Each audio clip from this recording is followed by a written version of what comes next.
بسم الله الرحمن الرحيم والحمد لله رب العالمين والصلاة والسلام على سيد المرسلين. Nous continuons le sharh de Usul al-Sunnah de l'imam Ahmed ibn Hanbal et nous allons essayer de finir la dernière partie du chapitre de la foi. Un chapitre qui est très important au jour d'aujourd'hui car on va parler des divergences qu'il y a par rapport au fait de faire les péchés et de l'augmentation et du rabais de la foi. Il y a les sectes principales à connaître, la secte des Khawarij, euh, la secte des Khawarij qu'il n'y a pas besoin d'expliquer. Eux, ils disent que celui qui fait le péché, kharij min al-iman, yani celui qui fait le kabira, kharij min al-iman, dakhil fil kufr. Ça veut dire, si tu fais un grand péché ou tu meurs sur un grand péché, pour eux, tu es sorti de la foi. T'es kafir. D'accord? Tu es kafir et tu rentres éternellement en enfer. Et bien sûr, non. Nous, les Ahl Sunnah wal Jama'a, nous ne disons jamais ça car on a les dalils, on va en parler. Il y a aussi la secte Al-Mu'tazila. Al-Mu'tazila, ils disent Murtakibul Kabira, kharij min al-iman, ghayru dakhilin fil kufr, bal huwa fi manzila, bayna al-manzilatayn. Ça veut dire que celui qui fait un grand péché, il sort de la foi, il sort de la foi, il n'est plus croyant, mais il n'est pas kafir, il est entre les deux. Ils ont inventé un troisième, je ne sais pas c'est quoi, mais ils ont inventé un troisième. Donc ça, c'est les sectes principales à connaître par rapport au fait de faire le kabira, le grand péché. Alors que Ahl Sunnah wal Jama'a, jamais nous ne rendons quelqu'un qui fait les grands péchés, s'il est croyant, il fait partie de Ahl al-Qibla, les musulmans, nous ne le rendons pas kafir s'il fait les grands péchés. Jamais. Et attention les frères au fait de dire que quelqu'un il est kafir, c'est pire que de l'avoir tué. Car de toute façon, normalement, celui qui sort de l'islam, vous connaissez tous le hukm, il a dit, Nabi sallallahu alayhi wa sallam, Man ghayyara dinahu faqtuluh. Le jugement, normalement, il doit être condamné. Le roi du pays, bien sûr, le condamne à mort. Mais, en plus de ça, si tu dis sur lui il est kafir, c'est comme si tu dis, bah, sa femme c'est les musulmans, elle doit le divorcer. Ses enfants n'héritent pas de lui, lui il n'hérite pas de eux. S'il meurt, on le lave pas, on l'enterre pas avec les musulmans, etc. Attention sur le fait de dire à quelqu'un qu'il est kafir par rapport à des péchés. Et on voit beaucoup parmi les gens de la masse dire telle personne il boit de l'alcool, celui-là c'est un kafir. Hada la yajouz. Si il sait que l'alcool il est haram, il le boit, il ne sort pas de l'islam, il est musulman. Et le fait de rendre les gens kuffar par rapport au péché, ça c'est la aqida des Khawarij. Les Khawarij, eux, tu fais un grand péché, tu sors de l'islam, même un mensonge. Pour eux, le mensonge, si tu mens, le mensonge, ça fait partie des grands péchés, tu es kafir. Ça, c'est la aqida des Khawarij. Et aussi une parole qui s'est beaucoup propagée, yushak fi islamihi. On a un doute sur son islam. C'est la parole des Mu'tazila. Comment ça, on a un doute sur l'islam? Soit il est musulman, soit il est kafir. Comment tu vois un doute sur son islam? Les ulama, ils disent ma thabata bi yaqin la yuzal bi shak. Ce qui a été confirmé par une certitude, tu peux pas l'enlever par un doute. Yushak fi islam, on a un doute sur son islam. C'est-à-dire comme les Mu'tazila. Les Mu'tazila, ils disent il est plus croyant mais il n'est pas kafir. D'accord? Non, on dit pas yushak fi islami. Si quelqu'un il est musulman, il est musulman. Il est kafir, il est kafir. Il fait les grands péchés, il sait que c'est haram, mais il les fait quand même, il est musulman. On dit pas on a un doute sur son islam. Non, ça c'est la aqida des Mu'tazila, le fait de dire yushak fi islami, on a un doute sur son islam. Et vous devez faire la différence entre ash-shay al-mutlaq et mutlaq ash-shay. Ash-shay al-mutlaq huwa al-kamal. Ash-shay al-mutlaq c'est la complétude. Amma mutlaq ash-shay huwa aslu ash-shay. Mutlaq ash-shay c'est al-asl. D'ailleurs, on va faire la différence pour ceux qui ne comprennent pas l'arabe, parce que je rappelle que c'est un cours pour débutants. Ash-shay al-mutlaq, ça veut dire compléter la chose. Mutlaq ash-shay, c'est la base de la chose. Je vous donne un simple exemple. Si un musulman fait un grand péché, on ne peut pas lui dire qu'il a al-iman al-mutlaq. Ash-shay al-mutlaq. Al-iman al-mutlaq, huwa al-kamal. Yani al-iman al-mutlaq, le iman complet, c'est al-iman al-mutlaq, c'est le iman complet. D'accord? Mais on ne peut pas lui enlever mutlaq al-iman. Yani, la foi, mutlaq al-iman, c'est la foi, la base de la foi. D'accord? Donc rappelez-vous, ash-shay al-mutlaq, c'est la complétitude de la chose. Wa mutlaq al-shay, c'est la base de la chose. Donc, quelqu'un qui fait un grand péché, il n'a pas al-iman al-mutlaq, il n'a pas un iman complet. Car s'il avait sa foi complète, il n'aurait pas fait ce péché. Mais on ne peut pas lui enlever mutlaq al-iman, yani la base de l'iman, on ne peut pas dire il est kafir. J'espère que c'est compris. Et subhanallah, les khawarij, celui qui fait un péché, ils enlèvent de lui al-iman, mutlaq al-iman. Yani, il est plus croyant. Et d'ailleurs, le Nabi sallallahu alayhi wa sallam, il le dit sur eux, sur les Khawarij, qu'on entend malheureusement beaucoup parler au jour d'aujourd'hui. Le Nabi sallallahu alayhi wa sallam, il dit sur eux, Yamraqouna min ad-din kama yamraqu as-sahm min ar-ramiyya. Ils s'éjectent de la religion comme la flèche s'éjecte de son arc. Et le Nabi sallallahu alayhi wa sallam, il a dit comme quoi yukaffiruna ahl al-islam wa yatrukuna ahl al-awthan. Ils rendent les musulmans kuffars et ils laissent les mushrikines, ils les combattent pas. Ils combattent pas les mushrikines. Ils tuent les innocents, c'est tout. Les Khawarij tuent que les innocents. Et ils tuent les musulmans. Car on voit beaucoup au jour d'aujourd'hui, dans les pays européens, des crimes, des attentats. Mais bon, les médias font beaucoup de blablatage par rapport aux moindres petites choses. Parce que, en fait, en réalité, c'est l'islam le problème en Europe. Surtout la France, c'est vraiment l'islam le problème, ce n'est pas le terrorisme. Mais si vous regardez dans les pays musulmans, les terroristes là, les Khawarij, font beaucoup plus de dégâts qu'en Europe. Regardez en Tunisie, regardez dans les pays musulmans. Les terroristes, tous les jours, ils tuent des innocents. Tous les jours.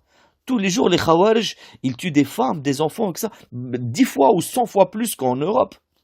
Malgré que, malheureusement, en France, ils ne parlent pas beaucoup des actes de terrorisme, des actes des Khawarij dans les pays musulmans. Mais en réalité, les Khawarij font beaucoup plus de dégâts dans les pays musulmans qu'en Europe. Point important, si un musulman fait un grand péché, est-ce qu'il reste ton frère ou il n'est plus ton frère? Il reste ton frère. Ça veut dire que même s'il fait la fornication et que toi tu es quelqu'un qui n'a jamais fait la fornication et qu'il est musulman, il reste ton frère, la fraternité obligatoire de l'islam.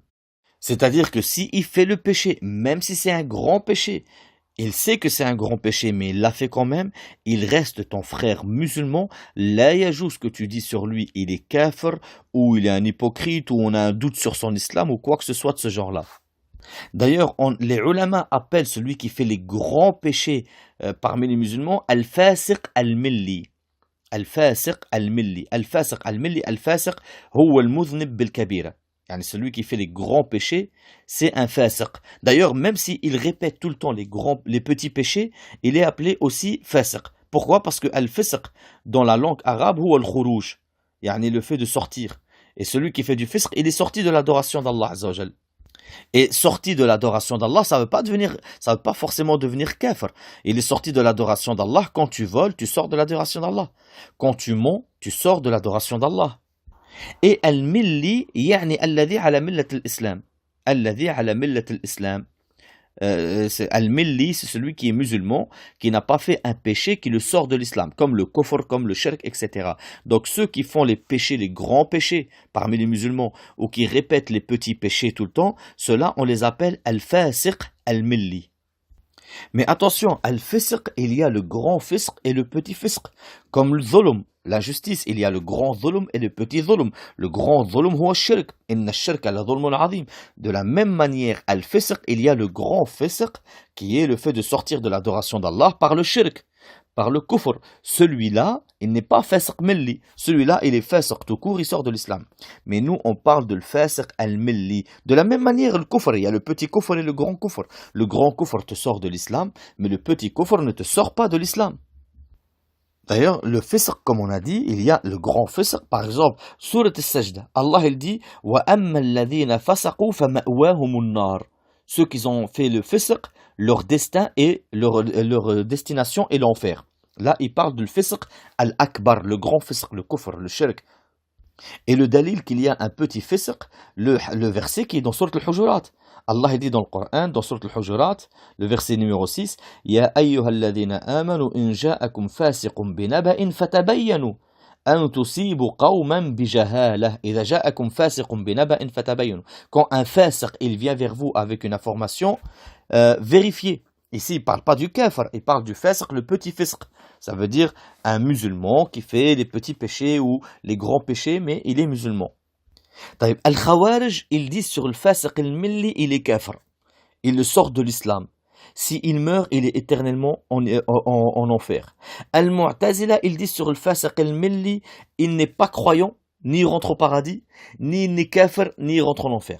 C'est n'importe quoi. Mais nous, Ahl Sunnah wal Jama'a, al-fasq al-milli, on n'enlève pas de lui la foi. Il est croyant, il est musulman, il a la base de la croyance, et il n'est pas kafir. À partir du moment, par exemple, la personne, c'est un voleur. Ah, le vol, c'est un grand péché. On ne va pas dire c'est un voleur, il sort de l'islam. Non, c'est un voleur, il est musulman, mais par rapport à son vol, il n'a pas fait tawba, son jugement, il est auprès d'Allah. C'est Allah qui va le juger. Mais il finira par rentrer au paradis. Il ne restera pas éternellement en enfer s'il est musulman. Même s'il est un voleur, comme on a dit. Taïb.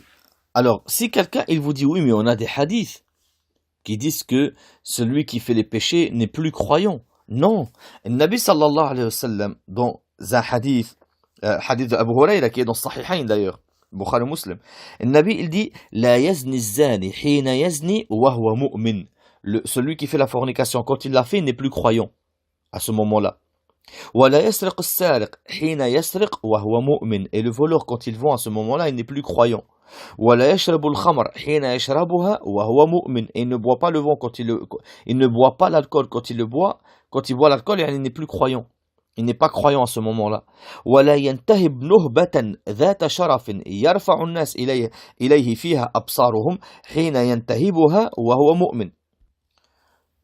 Ici, il a dit الانتهاب والنهبة التي لها شرف. الانتهاب, les ulama ils ont dit هو أخذ المال على وجه الغنيمة. Yani le fait de prendre l'argent de force, et il parle d'une grosse somme d'argent au point que les gens vont regarder, hein, tellement c'est beaucoup. طيب, le Nabi sallallahu alayhi wa sallam, il dit ici لا يزني الزاني حين يزني وهو مؤمن. Yani le fornicateur, quand il fait la fornication, à ce moment-là, il n'est pas croyant. Attention, il n'est pas croyant, c'est-à-dire ici quoi? Est-ce qu'il est kafir? Non. Ici, ça veut dire simplement qu'il n'a pas al-iman al-kamil. Yani sa foi, elle est au plus bas. Il n'est pas kafir, mais sa foi, elle est au plus bas. Et c'est pour ça qu'il a fait la fornication. Ça ne veut pas dire qu'il n'a plus de foi qu'il est devenu kafir. Non. Pareil, quand il vole, il est kafir. Non. C'est-à-dire qu'à ce moment-là, sa foi, elle est au plus bas. Ça ne veut pas dire qu'il devient kafir.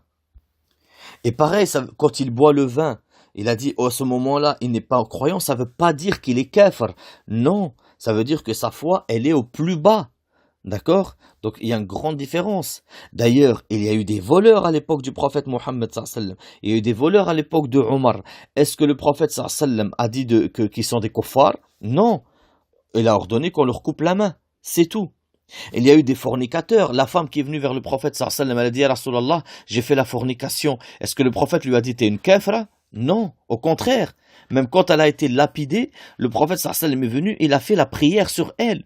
Omar al-Khattab, il a dit, Ya Rasulallah, tu fais la prière sur elle alors qu'elle a fait la fornication. Il lui a dit, oh Omar, elle a fait un repentir que si elle a, il est équivalent à 70 repentirs des gens de Médine. D'accord? Mais il les a pas rendus kuffar. Pareil, Abdullah al-Himari, il venait carrément devant le prophète ivre, il était alcoolisé. Un sahab, il a insulté. Il lui a dit, malheur à lui. À chaque fois, il vient ivre. Et le Nabi sallallahu alayhi wa sallam, il a dit, Adribuhu wa la tasibbuhu. Wallahi innahu yuhibbu Allah wa rasulah. Il a dit, frappez-le si vous voulez, mais ne l'insultez pas. Wallahi, il aime Allah et son prophète. Malgré qu'il buvait de l'alcool, il était ivre. Donc, le prophète ne les a pas rendus kafir. Mais leur foi, à ce moment-là, quand ils boivent, quand ils volent, quand ils font la fornication, ou quand ils prennent l'argent de force, le racket, à ce moment-là, leur foi, elle est au plus bas. Mais ça ne veut pas dire qu'il est kafir. Et ça, c'est un point très important à dire aux frères et aux sœurs, et que parce qu'on voit beaucoup de gens qui commencent à ressembler aux Mu'tazila, aux Khawarij, quand ils voient quelqu'un faire un péché, ils le rendent kafir. Ils voient par exemple une sœur, une musulmane, elle fait la fornication ou quelque chose comme ça, c'est une kafira pour eux. Non, la yajou, ça c'est la aqida des Khawarij. Ou ils voient une femme, elle porte pas le voile, ils la rendent kafira. Non, c'est la aqida des Khawarij. Attention, si la femme, elle dit le voile, il n'est pas obligatoire. même si elle le porte, elle est kafra. D'accord? Mais si elle dit, moi je reconnais, il est obligatoire, mais pour l'instant je le porte pas, celle-là, elle est musulmane. Elle est musulmane. D'accord? Il ne faut pas la rendre kafra. Maintenant, malheureusement, et je le répète, beaucoup ils disent, on a un doute sur son islam. هذا لا يجوز, هذا c'est العقيدة des معتزلة. فهمت؟ Soit il est musulman, soit il est kafir. On n'a pas de doute sur son islam. Soit il est musulman, soit il est kafir. C'était un petit point très important à préciser pour ne pas ressembler aux sectaires, car il y a certaines choses de ressemblance aux sectaires sans qu'on s'en aperçoive, qui se sont propagées. Yushak fi islam, il y a un doute sur son islam. Le fait de rendre les gens kuffar par rapport au péché, ou même des petites choses du chiite, du chiisme qu'on a. Comme par exemple les Sahaba, ils disent Abu Bakr radiallahu anhu. Il y a les gens de la masse, ils disent Abu Bakr radiallahu anhu. Omar radiallahu anhu. Ils disent sur Ali karramallahu wajha. Ça c'est un truc de secte chiite. Karramallahu wajha. D'accord. Abu Bakr aussi karramallahu wajha. Omar aussi karramallahu wajha. Et Ali ibn Abi Talib karramallahu wajha. Ou alors ils disent Abu Bakr Siddiq, Omar al-Khattab et Al-Imam Ali. C'est des petits points de secte chiite qu'ils ont propagés parmi les gens que les gens ne s'en aperçoivent pas au jour d'aujourd'hui. Donc on doit faire attention parce qu'ils disent Al-Imam Ali, mais Abu Bakr aussi c'est un imam. Omar al-Khattab anhu aussi c'est un imam. Uthman ibn Affan aussi c'est un imam. Mais eux, ils précisent sur l'imam Ali parce que les chiites, ils croient aux 12 imams. Et donc ça, ce sont des petits points de secte qui se sont propagés parmi les gens de la masse et que nous, on doit faire attention par rapport à ça. Nous avons fini le chapitre de la foi. Et nous finirons bi'idhnallah le reste du livre la prochaine fois. Je répète aux frères, ce sont des cours pour débutants, pour des gens qui viennent peut-être de rentrer dans l'islam ou des gens qui commencent peut-être à étudier le livre Usul Sunnah pour ne pas leur faire des charhs de 1 heure, 1 heure et demie où très souvent les gens se lassent ou n'écoutent pas tout le cours, etc. Mais bi'idhnallah, petit à petit, nous allons progresser dans les charhs du livre jusqu'à ce que bi'idhnallah, nous allons détailler chaque mot du livre, mais pas maintenant, plus tard, Inch'Allah, quand Allah nous aura accordé plus de temps. Mais en attendant, il faut savoir que les charhs là, j'essaye de donner vraiment le plus court possible, le résumé des choses pour pouvoir faire des cours de 1/4 d'heure, 20 minutes maximum. Des fois, c'est vrai qu'on va jusqu'à 25 minutes, mais j'essaye de faire très court possible pour qu'on puisse profiter, apprendre, comprendre de quoi le livre parle, sans rentrer dans les divergences, les détails, etc. Pour qu'on puisse déjà pouvoir apprendre par cœur, on va dire entre parenthèses, sans oublier de quoi ce livre parle. Subhanakallahumma bihamdik, ashhadu an la ilaha illa ant, astaghfiruka wa atubu ilayk.